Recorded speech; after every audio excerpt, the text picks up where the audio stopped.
नमस्कार, मी श्रीकांत उमरीकर. आपण पाहतात अॅनालायझर. लाईक करा, शेअर करा, सबस्क्राईब करा. अॅनालायझरचं ॲप डाउनलोड करा. 5 राज्यातल्या निवडणुकांची घोषणा झाली. आधी किती गोंधळ केला, आरडाओरडा केला, विरोध केला, SIRच्या नावानं बॉम्ब केली, सर्वोच्च न्यायालयात गेला. एवढं सगळं झाल्याच्या नंतर सुद्धा ममता दीदी आणि त्यांचा पक्ष तृणमूल काँग्रेस पूर्णपणे निवडणुकीसाठी तयार होता. त्याचा पुरावा दिसला की त्यांनी 294 पैकी मला वाटतं जवळपास सगळ्या 291च्या उमेदवारांची यादी जाहीर करून टाकली आणि तातडीनं ते कामाला लागले. स्वाभाविक आहे, त्यांचा पक्ष तयार आहे, संघटना तयार आहे. राज्यसभेची निवडणूक झाली. त्याही राज्यसभेची निवडणूक ममता दीदींनी त्यांच्या राज्यात बिनविरोध करून दाखवली. DMK पक्ष जो आता निवडणुकीला तोंड देतोय तामिळनाडू, त्याही राज्यामध्ये राज्यसभेची निवडणूक बिनविरोध झाली. त्यांची तयारी पूर्णपणे त्यांनी कशा पद्धतीनं सगळं नियोजन केलेले ते समोर आलेले.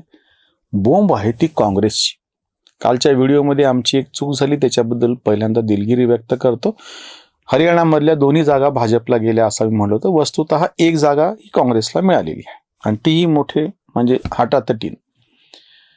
आज जो मुद्दा मांडतोय तर त्याच्याशीच निगडीत आहे. ज्या ठिकाणी काँग्रेसला स्वतःची जागा मिळण्याची शक्यता होती, कारण की राज्यसभेमध्ये त्यांची संख्या घटत चाललेली. आता जेमतेम त्या 24-25 इतक्या संख्येवरती किमान जी संख्या आहे विरोधी पक्ष नेतेपद असावं तिथपर्यंतच आहे. पुढच्या येत्या निवडणुकीमध्ये जे 72 लोक आता पुन्हा जसं आता 37 होते, पुढच्याच्यात 72 येतं. ते जेव्हा निवृत्त होतील तेव्हा त्याच्या जागी परत निवडून यायला तितकी संख्या यायला यांच्याकडे माणसंच नाहीत आता उरलेली, म्हणजे तितके आमदारच उरलेले नाहीत. आता निवडणुका जाहीर झाल्या. तातडीनं जे प्रादेशिक पक्ष आहेत, मी मुद्दाम विरोधी पक्षातलं इंडिया आघाडीतलंच बोलतो आहे. केरळमध्ये सुद्धा इंडिया आघाडीत नसलेला, म्हणजे बाहेर इंडिया आघाडीत आहे, केरळमध्ये विरोधात ते डावी आघाडी, तमिळनाडूमधले DMK पक्ष, पश्चिम बंगालमधलं ममता दीदींचा पक्ष, हे सगळे निवडणुकीच्या दृष्टीनं तयार आहेत पूर्णतः. म्हणून त्यांनी धडाधड याद्या जाहीर करायला सुरुवात केली. त्यांची सगळी बाकीची यंत्रणा खडबडून कामाला लागली. काँग्रेसवाले अजूनही झोपा काढतायत. म्हणजे परवाच्या झालेल्या राज्यसभा निवडणुकीचा झटका अजूनही, म्हणजे महाराष्ट्रामधून 1 जागा त्यांना मिळू शकत होती, कारण त्यांना वरती पाहिजे होती. शरद पवारांच्या पक्षाचे ते आता 1च खासदार आहेत राज्यसभेमधले. समजा शरद पवार नसते गेले तरी शरद पवारांना फरक पडत नव्हता, शरद पवारांच्या पक्षाला फरक पडत नव्हता, पण काँग्रेसला पडतो आहे. काँग्रेसनी हटातटाने इथून 1 जागा, जशी त्यांना तमिळनाडूमधून DMKच्या कृपाशीर्वादांनी का होईना पण 1 जागा मिळाली. तेलंगणा त्यांचंच होतं. छत्तीसगडमध्ये 1 जागा मिळाली. हिमाचलमध्ये बिनविरोध त्यांना निवडून आणता आली. बदरुद्दीन अजमलच्या पक्षाला सोबत घेऊन आसाममधली 1 जागा ही त्यांना मिळता येऊ शकत होती. त्याच्यानंतर हरियाणातली 1 जागा त्यांनी मिळवली, पण त्यांना बिहारमध्ये राजद बरोबरची 1 जागा घेता आली असती त्यांच्याबरोबर नीट नियोजन करून, जेव्हा की त्यांच्याकडे 41 मतं होती सगळ्या विरोधी आघाडीकडे. पण नाही, तिथे तुम्ही हे करू शकला नाहीत. त्याच्यानंतर ओडिशा हे तुमचं, तुम्ही जिथे एका सत्तेवरती होतात, विरोधी पक्ष नेते होतात, काही का असं ना, पण आज तुम्हाला BJD बरोबर किंवा कोणाही बरोबर युती करून व्यवस्थित 1 जागा निवडून आणता आली असती, जी तुमची गरज होती. 3 जागा आत्ता वरवर दिसणाऱ्या ज्या ठिकाणी येऊ शकत होत्या, 3 ते 4 जागा काँग्रेसनी स्वतःच्या हातानं गमावल्या. आल्या नसत्या निवडणूक लढवून तर ती गोष्ट वेगळी आहे. जसं महाराष्ट्रामध्ये तुम्ही ते फुकट शरद पवारांच्या पदरामध्ये टाकून दिलं. आणि हे कमी पडलं म्हणून की काय, ह्यांच्या खासदारांनी जेव्हा पुन्हा त्याच पद्धतीनं धिंगाणा घालायला जेव्हा संसदेत सुरुवात केली, ओम बिर्लांनी इतकं कडक पाऊल उचललं की माफी मागावं लागली शेवटी काँग्रेसला. मग त्या 8 खासदारांचं निलंबन मागे घेतलं गेलं.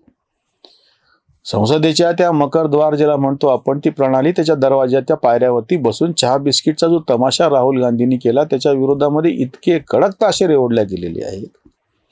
त्यांच्या विरोधामध्ये ती जी कारवाई आता होऊ घातलेली आहे, राहुल गांधी बाकीच्या विरोधी पक्षाच्या खासदारांना माफी मागण्याशिवाय आता काही पर्याय नाही. राज्यसभा निवडणूक, प्रत्यक्ष संसदेतलं तुमचं वर्तन, आणि आता या ठिकाणी विधानसभेच्या निवडणुका होत आहेत. ह्या 4 राज्यात, पुदुचेरी लहान आहे म्हणून मी त्याचा उल्लेख करत नाही, या 4 राज्यांमध्ये जिथं काँग्रेसला काही करता येण्याची शक्यता आहे असे एक केरळ आहे.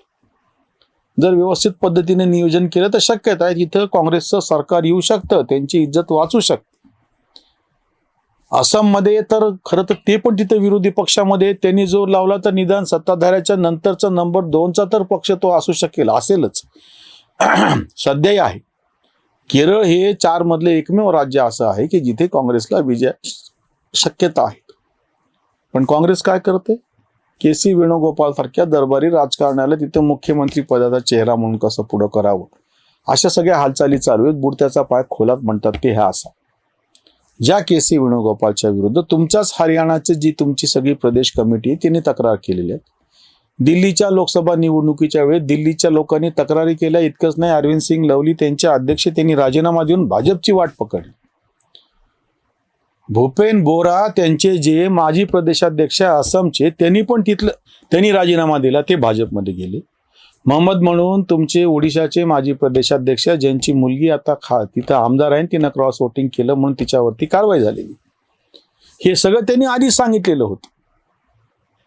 ह्या सगळ्यांची जी तक्रार आहे की ते तुमचे काँग्रेस पक्षामध्ये तिथं बसलेले हे जे के.सी. वेणुगोपाल सारखे दरबारी राजकारण आहेत, ह्यांच्या विरोधामध्ये दिल्ली, ह्यांच्या विरोधामध्ये हरियाणा, ह्यांच्या विरोधामध्ये बिहार, ह्यांच्या विरोधामध्ये आसाम, ह्यांच्या विरोधामध्ये ओडिशा आणि महाराष्ट्रामध्ये सुद्धा ती सीट आपल्याला का नाही भेटली राज्यसभेची, म्हणून इथली पण कार्यकारिणी मी 7-8 राज्य तर तुम्हाला असे सहज आठवले म्हणून सांगू शकतो. पश्चिम बंगालमध्ये तर अधीर रंजन चौधरी सारखे शक्यता आता ह्या निवडणुकीच्या तोंडावर ते सरळ भाजपमध्येच निघून जाते. कारण की ज्या पद्धतीनं कॉम्प्रोमाइज तुम्ही ममता बरोबर करून दिले, ममताच आपला पक्ष संपवायला बसलेली, ही तक्रार अधीर रंजन चौधरींची आहे. त्यांना पाडण्यासाठी इरफान पठाण सारख्या गुजरातमधल्या कार्यकर्त्याला तुम्ही तिथे नेऊन बसवलं. हे तक्रारी मी सांगतोय 7-8 राज्यातल्या काँग्रेसच्याच प्रदेश कार्यकारिणीच्या, काँग्रेसच्याच केंद्रीय नेतृत्वाच्या विरोधात आहेत. आणि ज्या नेत्याच्या विरोधामध्ये आहेत त्या के.सी. वेणुगोपालला तुम्ही आता केरळमध्ये मुख्यमंत्री पदाचा उमेदवार पुढे करायच्या तयारीत. बातम्या आहेत अशा, प्रत्यक्षामध्ये त्यांना जर शहाणपण आलं तर काही बदल होऊ शकतो. म्हणजे हे ती फार छान अशी कव्वाली आहे, नुसरत फतेह अली गातात. उलझने इश्क में पहले ही कम न थी, उस पे पैगामे आ दर्द सर कर लिया. लोग डरते हैं कातिल की परछाई से, हमने कातिल के दिल में ही घर कर दिया. म्हणजे आपणहून दुखणं ओढून घेणं गेलं, उसमें पैगामे आ दर्द सर कर लिया. आधीच काय ते सुधरत नसताना किंवा आपल्याकडे मराठीतली म्हण फार छान आहे, घरचं पडलं थोडं व्यायाम धाडलं घोडं. तेव्हा काळात काय असायचं, घोडं धाडलं याचा अर्थ असा की घोडं किंवा तुमच्या गाड्या बैल आले तर त्या बैलांना चराई वगैरे द्यावं लागायची. आणि मग आपल्या घरामध्ये जो आपल्या घरच्या जनावरांसाठी म्हणून जो कडबा राखून ठेवलेला असायचा तो मर्यादित असायचा. आणि त्याच्यातलं काढून घरचं पडलं थोडं व्यान धाडलं घोडं. त्याचं जो घोडा आला तर त्याला काहीतरी खाऊ पिऊ घाला, त्याचे बैल आले तर त्याला काहीतरी खाऊ पिऊ घाला. हे कोणी सांगितलं दुखणं? म्हणून ते शब्द तसा, ती वाक्प्रचार तसा आला, घरचं पडलं थोडं व्यान धाडलं घोडं. तुम्हाला तुमच्या स्वतःचे कार्यकारिणीचे लोक, तुमच्याच प्रदेश, तुमचेच कार्यकर्ते तुमच्यावर नाराज आहेत. बाकी भाजप आणि बाकीचे विरोधी पक्ष, आणि त्यांनी काय बोलायची गरजच नाही. म्हणून म्हणलं की हे 3 प्रकार आपण बघतो आहोत. आत्ताच्या झालेल्या राज्यसभाची निवडणूक, त्याच्यानंतर आता ज्या 4 प्रदेशांमध्ये निवडणूक होऊ घातलेली आहे विधानसभेची, आणि तिसरं म्हणजे प्रत्यक्ष संसदेचं अधिवेशन जे चालू आहे. तुम्ही ओमप्रकाश बिर्लाच्या विरोधामध्ये ज्या पद्धतीचा प्रस्ताव आणला आणि तो जसा पूर्णपणे कोसळला, आता राहुल गांधीच्या विरोधामधला जो प्रस्ताव आहे सध्या तरी तो थंड बस्त्यात गेलेला आहे. ज्या आक्रमक पद्धतीनं आता स्वतः लोकसभेचे अध्यक्ष आणि बाकीचे सत्ताधाऱ्यांचे खासदार राहुल गांधीवर तुटून पडले, हे म्हणजे पैगामे आ दर्द सर कर लिया आहे.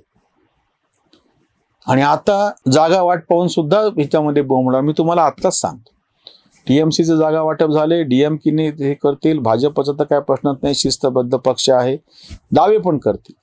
या सगळ्या 4 राज्यांमध्ये जागा वाटपावरून काँग्रेसमध्ये एक तर सत्ता नाही, पण केरळ सोडलं तर यायची शक्यता नाही, तरी मारामाऱ्या होती. ही मोठी आश्चर्याची गोष्ट. त्याच्यामुळे काँग्रेस जनांनी स्वतःच काँग्रेस मुक्तीचं धोरण अतिशय गांभीर्याने मनावर घेतलेलं आहे. त्याला आपण काहीच करू शकत नाही. इथेच थांबूयात. धन्यवाद. जागृतीचा विधायक बुरुज la la journey.